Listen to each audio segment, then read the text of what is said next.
Hello AP Statistics students. In this video, we are again going to take a look at a free response question.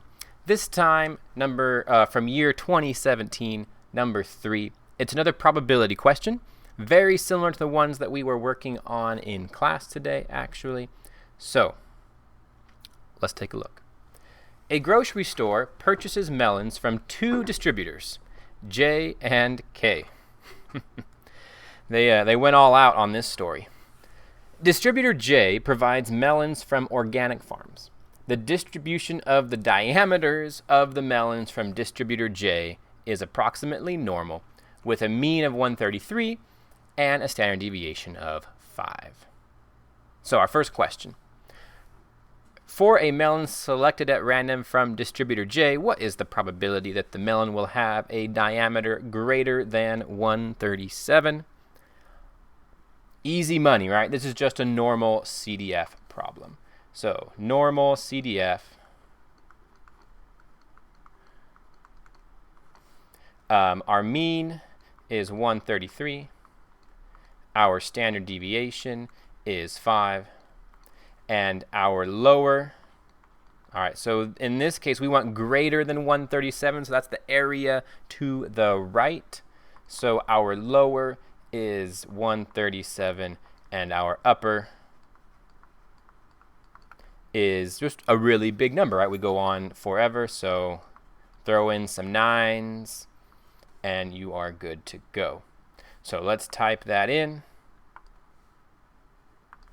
Distribution, normal CDF, lower 137, upper the mean, and the standard deviation. So 0.211, let's round that, 0.2119.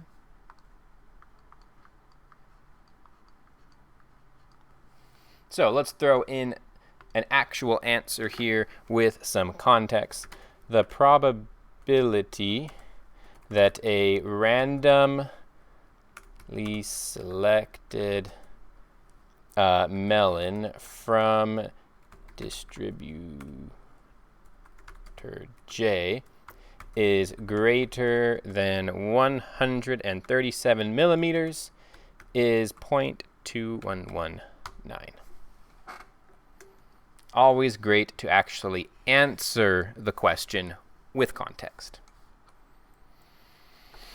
All right, distributor K, all right, now we're on to K, provides melons from non-organic farms. The probability is 0.8413 that a melon selected at random from distributor K will have a diameter greater than 137. For all the melons at the grocery store, 70% of the melons are provided by J, and 30% are provided by K.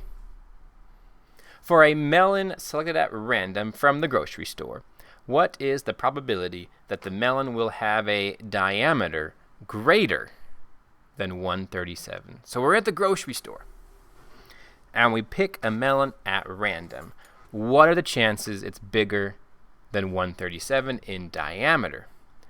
Well, at this grocery store, all right, melons come from two places. 70% come from one distributor, and 30% come to the other. But of that 70% that come from J, not all of them are over 137 millimeters. How many?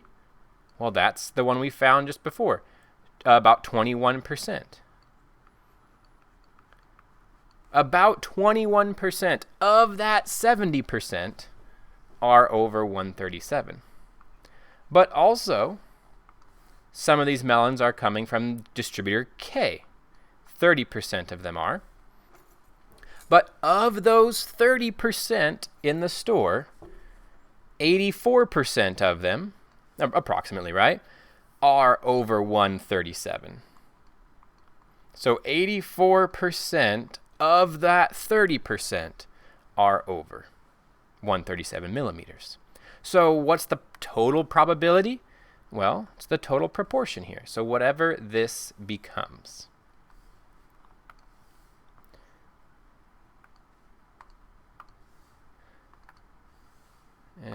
this over here again.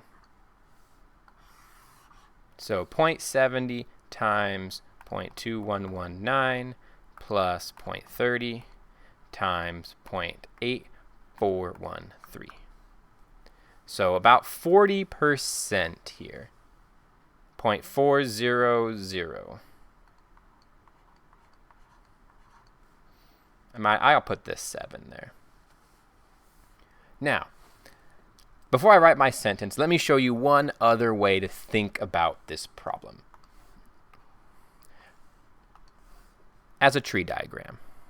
All right, so in this store, 70% of the melons come from distributor J. 30% of these melons come from K. But then of these 70% right here, of that 70%, roughly 21%, I'm going to skip rounding here, roughly 21% are the right size, which means about 79% are smaller. All right, so here the melons are greater than 137. Over here, the melons are less than 137. And then from K, of that 30%, all right, 0.8413 of these melons are greater than the 137. And let's see, that would leave roughly 0.16. Roughly 16% of these melons are less than 137. So if we want the total probability here, I guess we could have done letter A this way as well, right? No, we couldn't do that. Never mind. We couldn't do letter A this way. Where are the melons that are over 137? These ones and or these ones. So we would multiply along the tree diagram, and then add those up for the total probability.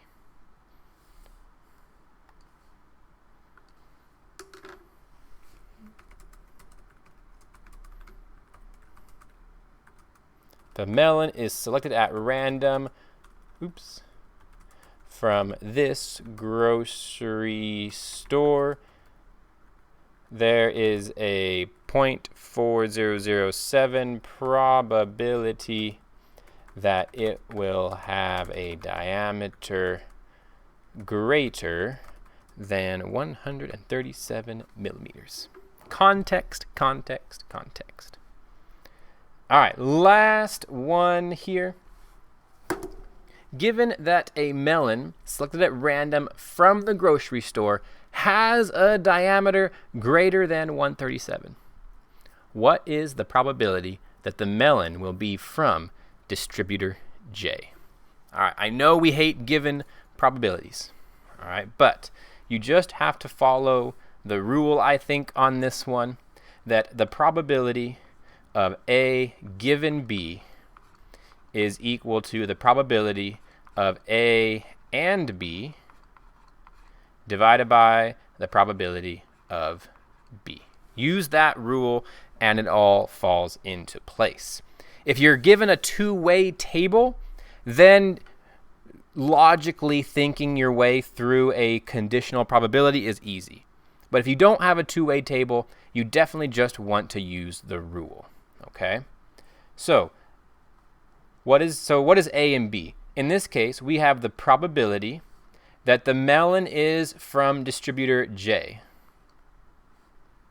All right, given that the melon is greater than 137. That's what we're being told about this melon. It is bigger than 137. So that will be equal to the probability of J and the melon being greater than 137 divided by the probability of the melon being greater than 137. 137. Now, we've actually done all these calculations before. The probability of being from J and greater than 137 is right here. 0.4007. Wait, no, I misspoke. I'm sorry. That is not what it is. The probability of A and B, of J and 137 is actually on our tree diagram. I'm sorry. It's this part of the tree right here. 0.70 times 0.21.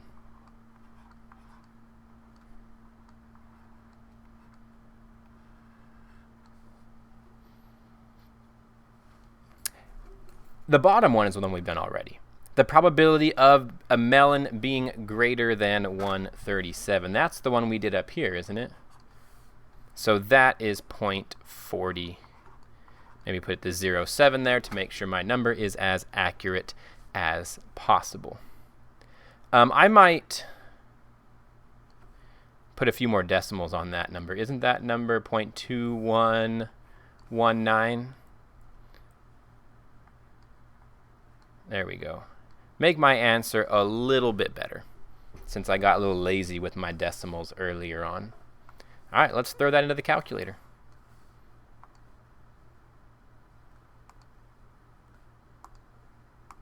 There we go.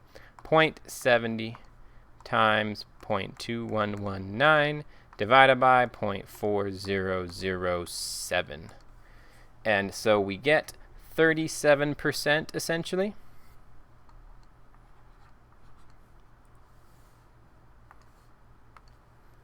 So I'm just basically going to copy the sentence. Given that a melon